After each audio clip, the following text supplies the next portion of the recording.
Botticelli, it's my confidence. Botticelli and Raphael, shirts and trousers. இந்திய விமானங்களுக்கு பாகிஸ்தான் தன்னுடைய வான்வெளியை மூடியுள்ளது. இது வெளிநாட்டுக்கு செல்லும் இந்தியர்களுக்கு புதிய பிரச்சனையை ஏற்படுத்தி உள்ளது.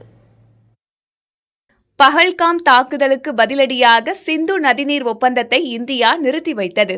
இதற்கு எதிர்வினையாக இந்திய விமானங்களை தனது வான்வெளியில் அனுமதிக்க முடியாது என பாகிஸ்தான் தெரிவித்துள்ளது. இதனால் இந்தியாவிலிருந்து மேற்குலக நாடுகளுக்கு செல்ல வேண்டிய விமானங்கள் தொலைதூரம் சுற்றி செல்ல வேண்டிய நிலை ஏற்பட்டுள்ளது. இதனால் பயண தூரம் அதிகரித்து கட்டணங்கள் உயர்வதுடன் பயண நேரமும் வெகுவாக அதிகரிக்கிறது. அமெரிக்கா, பிரிட்டன், பிற ஐரோப்பிய நாடுகள், ஆப்பிரிக்க நாடுகள் செல்ல வேண்டியவர்கள், அங்கிருந்து வரவேண்டியவர்கள் நிலை சிக்கல் மிகுந்ததாக மாறியுள்ளது. இந்திய விமான நிறுவனங்கள் மட்டுமல்லாமல் சர்வதேச விமான நிறுவனங்களும் பாதிக்கப்பட்டுள்ளன.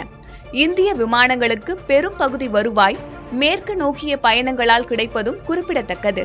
இதற்கு முன் 2019ஆம் ஆண்டு பாலாகோட் தாக்குதலின் போது இந்திய விமானங்களுக்கு பாகிஸ்தான் தனது வான்வெளியை 5 மாதங்களுக்கு மூடி வைத்திருந்தது.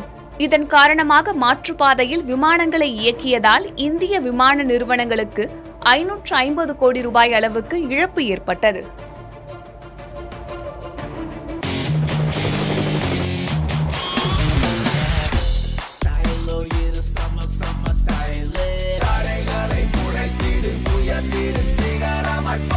ஃபிட்டான Botticelli இருந்தா கான்ஃபிடென்ட்டா என்ன வேணாலும் செய்யலாம். Botticelli, it's my confidence. Botticelli and Raphael, shirts and trousers.